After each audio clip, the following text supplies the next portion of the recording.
every so often during black belt class, we try to do some of the mental aspects of Taekwondo in addition to the physical. And you might not know this, but up until, and even this last year we always have a winter retreat for the black belts, which focuses on the mental aspect of Taekwondo. And every year we do something different. Last year we did something on martial art riddles and how they pertain to teaching.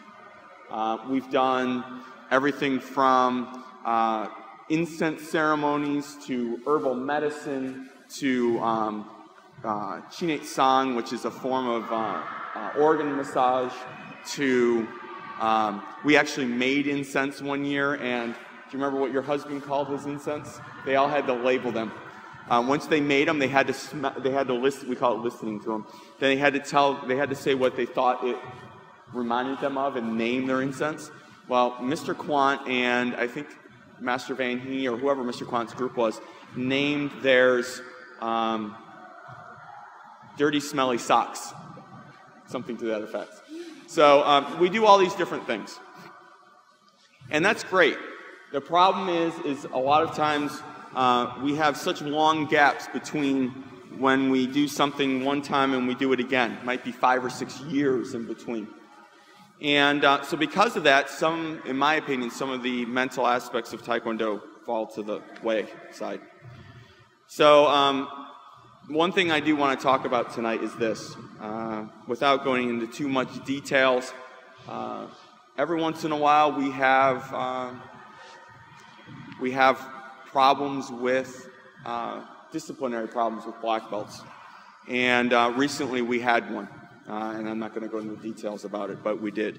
And so I want to talk a little bit about teacher-student relationships. We used to do something. We had this thing that we did a long time ago in the school, where I would bring a black belt out, and we would have the black belt blindfolded, and we would have their hands tied behind their back. And so imagine if this is you, and you'd be brought out into a room, like a room just like this, but imagine these mats went on the floor. And I would stand you there, and I would say, without bending your knees, fall straight forward.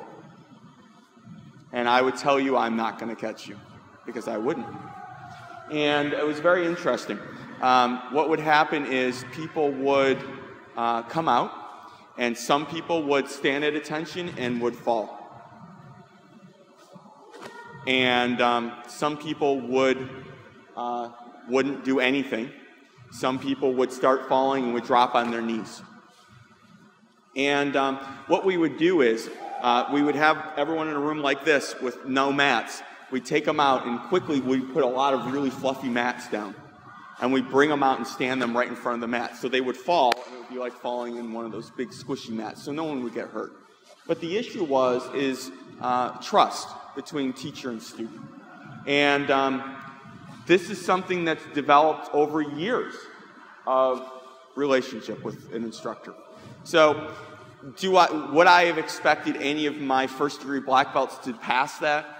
No, because they don't know me for very long. And to be honest, I don't consider non-black belt students, because they come and go. If you counted the number of, no offense to you, Sarah. I've known you for a long time, but if you can tell, I couldn't tell you the number of students I had. When my school was at its high point, I had slightly over 300 color belts. And how many of those made it to black belt? Not many.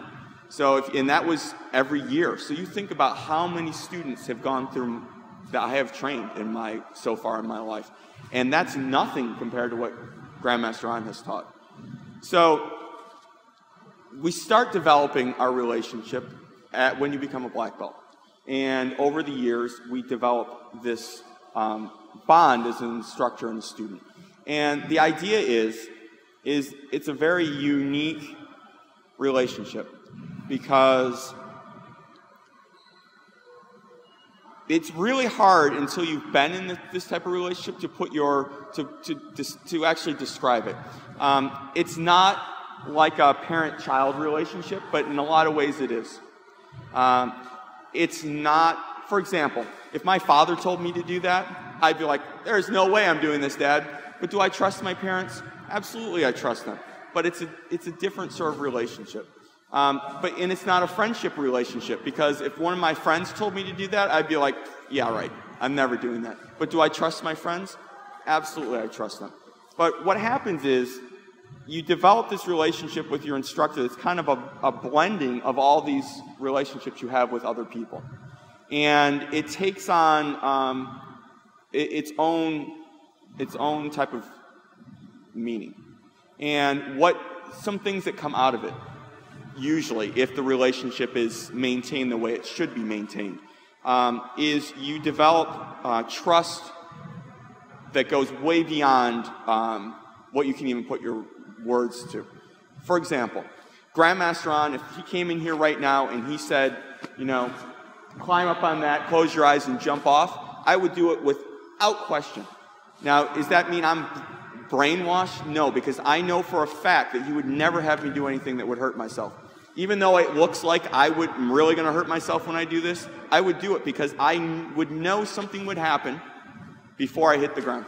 And I without a doubt, there's no doubt in my mind that would happen. I've known him for most of my life. And so when you get further along in relationships with instructors, this is the kind of thing that happens. The problem is when you, as instructors, we've talked about this before, we have this thing that's called, and I'm looking at you more than I'm looking at them because you haven't heard this, and most of them have.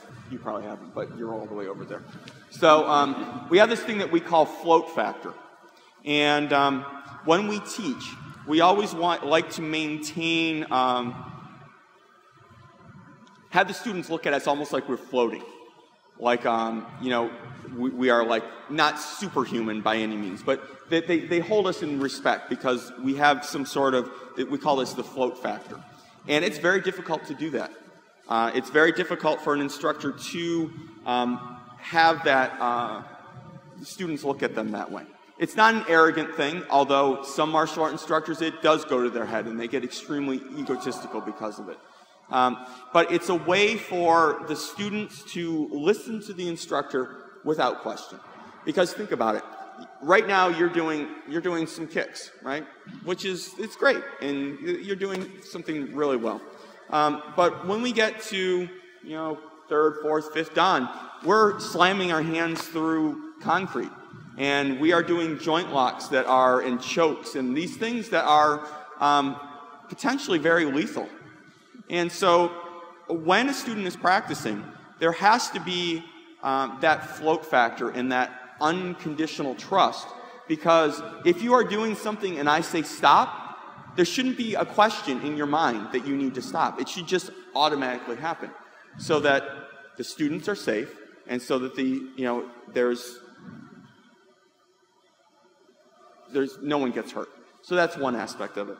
The other aspect is if we don't have that float factor, we also don't have trust in the technique. My wilderness survival instructor said something that was really fascinating. He said, prove me right or prove me wrong in what I'm teaching you, but do it my way so you can live long enough to prove me wrong. So the same thing goes with martial arts. Not that this had anything to do with me telling him doing something wrong. Mr. Alessi did a spin hook kick, and he was out for how long when you wrecked your knee? A year. A year, because he did a kick wrong. Now, he didn't do a kick wrong. It was a freak thing that he did. But think about it. If he's able to injure himself for a year from something as simple as doing his kick wrong, just think what he could do to someone else if he didn't immediately listen to me, right? He needs to also listen to me when I tell him to do something and not have it go in his ear and say, oh, yeah, I'm not going to do it that way, and do it his way. Because what he needs to do is he needs to do it my way until he can do it well enough, and then by all means, he can start thinking about ways of improving it. Because if we don't improve on what our instructors teach us, our art becomes stagnant.